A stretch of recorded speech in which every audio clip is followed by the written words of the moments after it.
Today on Insider Secrets, we're going to discuss foreclosure auction sales and how you can beat everybody else to the best bargain in real estate.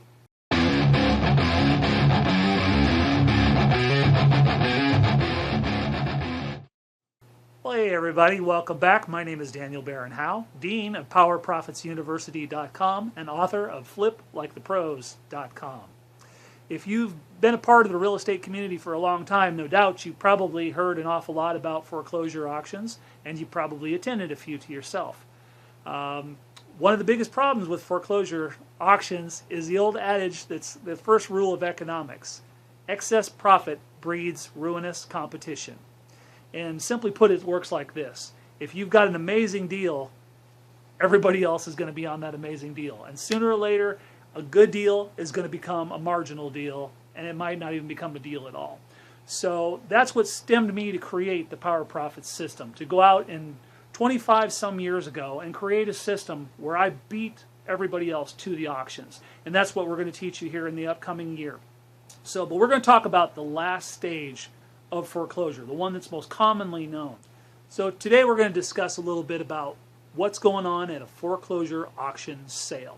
So this is the most common one. This is the most common stage of the game that most people are aware of.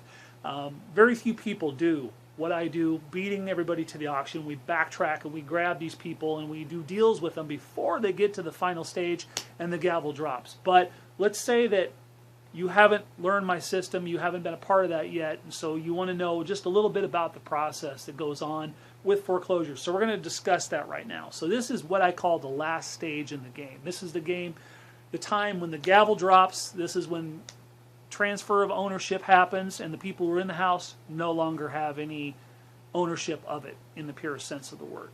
So basically put, what you're going to see is in my area, and it might be different in your area, but in my area, foreclosures have really since 2008 really kind of kicked to the point where they're running auctions twice a week. Back in the day, they used to run them about once a week. Now, I live in the Midwest, and that's pretty typical for most Midwest places. I can't speak to California and Texas and those larger places, but that's irrelevant for this discussion. So a simple way to find out where the auction is at, that's going to be your first step. You're going to want to call your constable, your sheriff, whomever's in charge of foreclosure auctions. You can simply do that by getting a hold of your police station or your sheriff's office, and they'll direct you to the right place, and they'll tell you when the auction is. And if your state is at all with it these days, they're probably going to have an online list of houses that are going up for those auctions. It works that way in my state, and I presume it works a great deal like that in most counties in most states around the country.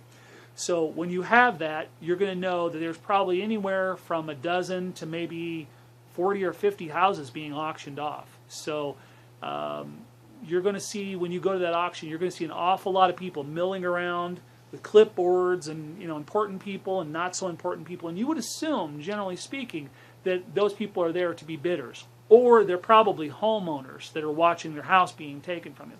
I've been doing this for nearly 2.5 decades. Let me give you a little insight as what you see when you go there, the reality of what is going on there. As an early investor, I used to go there and I used to go, oh my God, if I'm here to bid on this house, everybody else is going to be bidding on it too. That's not the case.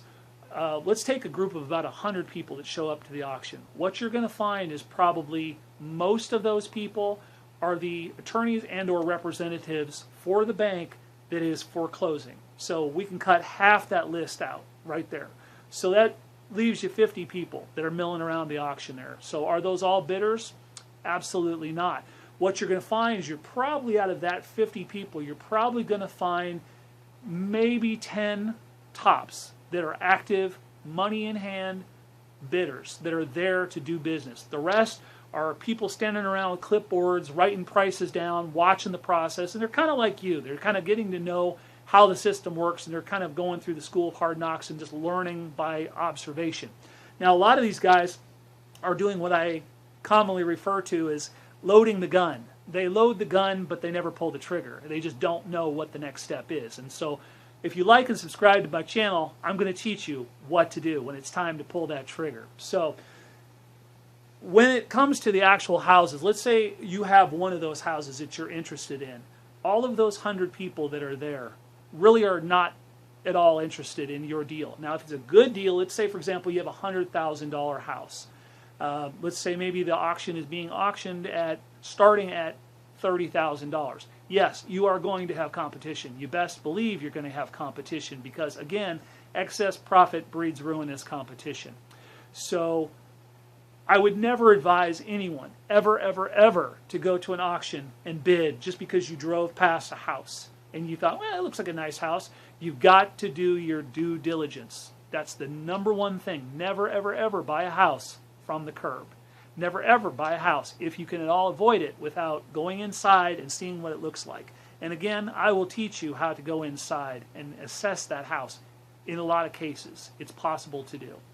So back to the auction. So when this thing finally does go, the high bidder is won this, what's going to end up happening is the gavel's going to drop, the new owner owns it, and the old owner's probably still living in the house. So the new owner is going to have to basically treat this like a rental eviction. He's going to have to give them notice and tell them, look, you got 30 days to get out, et cetera, and go through that process. At which point in time, you know, things happen the way they happen. So it's not always a pretty situation. So again, in what I teach you in my course, those things don't have to happen. There are ways to come out in a win-win situation. Personally, I'm not much for going and bidding at auction because, again, I don't like competition. I don't like to go where everybody else is and watch a good deal turn into a subpar deal or a marginal deal at best, because I don't like putting my money in marginal deals. There's just too many good deals out there. So that being said, let's discuss the number one thing that you are going to be looking for if you choose to go to a foreclosure auction to bid.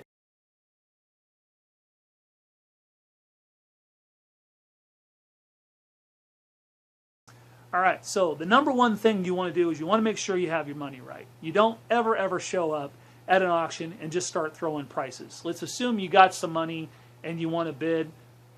You absolutely better make sure you got your money, because if you show up at a sheriff's sale, and you start bidding and throwing bids on something that you can't pay for, you are dealing with legal authorities. So you can get yourself into a pretty pickle there. So you want to make sure that the bids that you make are the bids that you can cover. Now, how long does it take?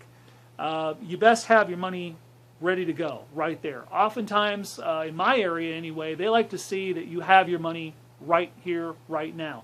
They give you an hour from the end of auction to get your butt in there and make a payment on it. So that pretty much means that you got to have either a line of credit set up ready to write on, your own cash, friends' cash, whatever, but it's got to be liquid as all get out. You've got to be able to have it in hand right here, right now, ready to rock and roll, no screwing around.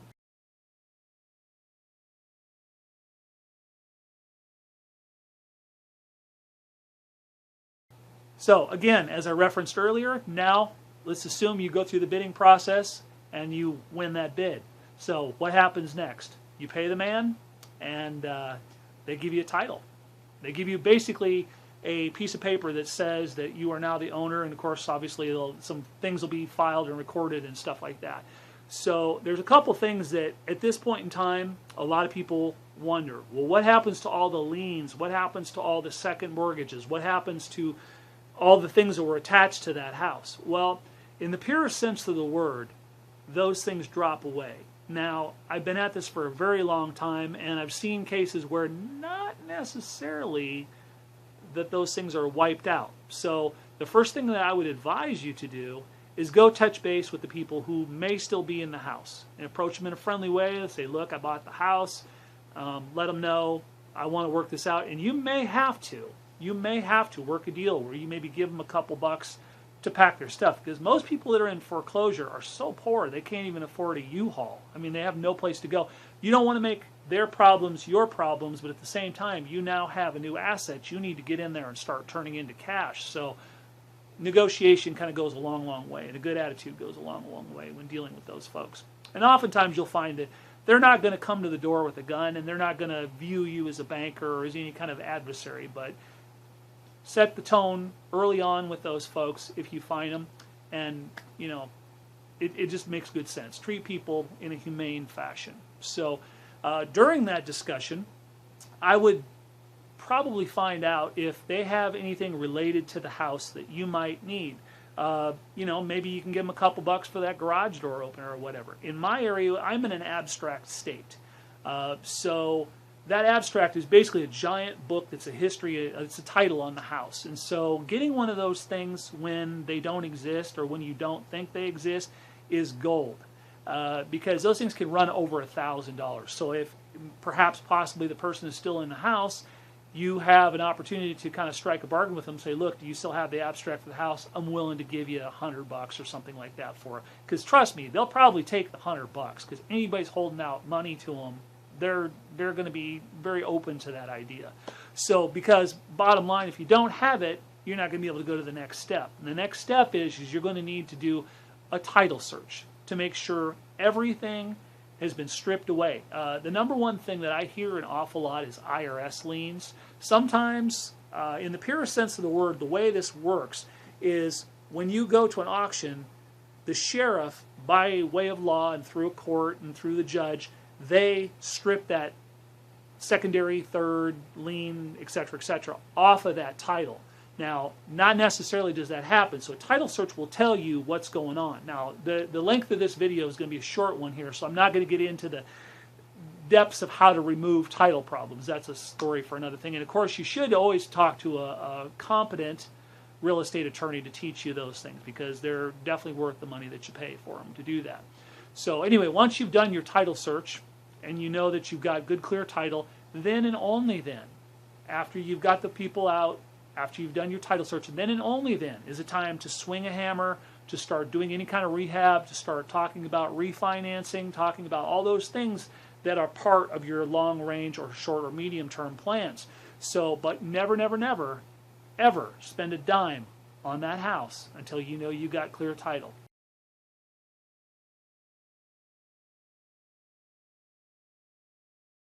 Okay, so now you got clean title, you've got the folks out, you've got everything up to snuff, as they say.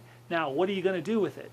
You can either rent it out, flip it for a huge profit, presumably you've done the research and you've gotten the right numbers and you're making at least $25,000, or you can live in it. You never know. The house you're looking at right now, this was a house that I bought on foreclosure. It was so nice. I'm like, shoot, I'm going to live in this thing. I mean, it's a 5-bedroom house. It's got a fireplace. It's a darn nice place. It was too nice to sell, so I moved into it. And this, by the way, was one of my $1 down deals. But I digress. I'll get into that here on another video perhaps sometime. So step number 3 is basically wash, rinse, and repeat. Go out, get another deal, and just keep turning, refinancing. And that's the nature of doing it. Now, again, I'm not a big player when it comes to buying at auction because it looks good on paper, but generally speaking, it's never as good as you think it's going to be, because in my area, there's probably active investors of anywhere from 150 to 350 on a certain deal. So you can well imagine that you're not going to show up on a lucky day that there's going to be nobody else there bidding against you. So you can watch an equity spread just disappear like that. So I'm not a big fan of that. I would prefer to go do a deal with the folks who are in the house. Now, again, they might have some liens against the house, but if you do what I teach you how to do in my course, you can negotiate a good percentage of that down and recapture some of that lost equity, and you'd be the only player in the game. And that is the Power Profits method.